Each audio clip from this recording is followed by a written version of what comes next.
In the past 5 years, the population of Australia has increased by just over 1 million people. The number of people with non-religious affiliation has also increased by 27.5%, yet the number of Christians has slightly decreased. So, as people with such good news to share, we seem to be having some sort of difficulty. Phil and Vivian are seeing this firsthand. Through their good friend Derek, they recently became followers of Jesus and are keen to share this experience with their friends and family, but not sure where to start. On Sunday, they went to church for the first time. They planned to just slip in without drawing attention to themselves. But as they walked in, a woman cornered them and wanted them to fill out a details card. They were pointed out as visitors. They didn't know when to stand or sit. And then there was singing about mountains bowing and trees clapping, and everyone knew the tune except them. They came home frazzled and confused. They felt like they'd gone to a different continent, not the next suburb. If church was a bewildering experience for them, how could they expect their friends to connect with Jesus that way? They called Derek for advice. Derek completely sympathized. He explained that not all churches are the same, and some are deliberately doing things differently to try and reach new people.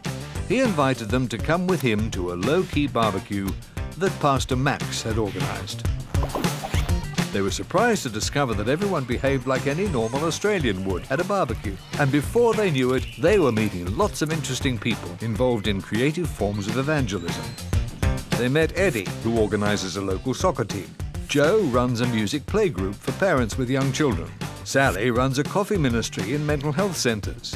Karen teaches conversational English to new Australians, and Jeff takes men on fishing trips. Phil and Vivian were very excited. "Who gave you all those amazing ideas?" they asked.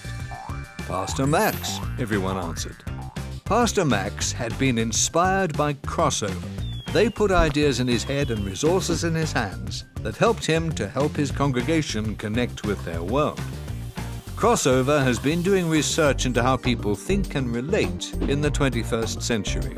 They gather together great minds to work out relevant ways to help people tell their story about following Jesus. They see how the church needs to change the way it does things if it wants to connect with people outside of itself. They proactively encourage the development of new resources and initiatives, and network churches and people around the country to share stories of the creative things they're doing to evangelize with family, friends, and neighbors. Phil and Vivian left the barbecue feeling excited. They started calling their friends and inviting them to all sorts of different things, and soon they were all genuinely and organically sharing their faith together. And over time, some of the friends and relatives also became followers of Jesus, and so the cycle continued on.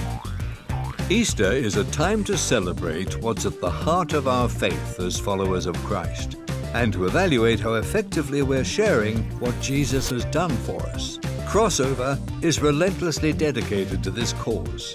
But the reality is that Crossover cannot exist without people like you making a contribution to fund its work. Please be generous in your donation to the Crossover Good Friday offering this year. We really value your help. Crossover, a passionate commitment to evangelism.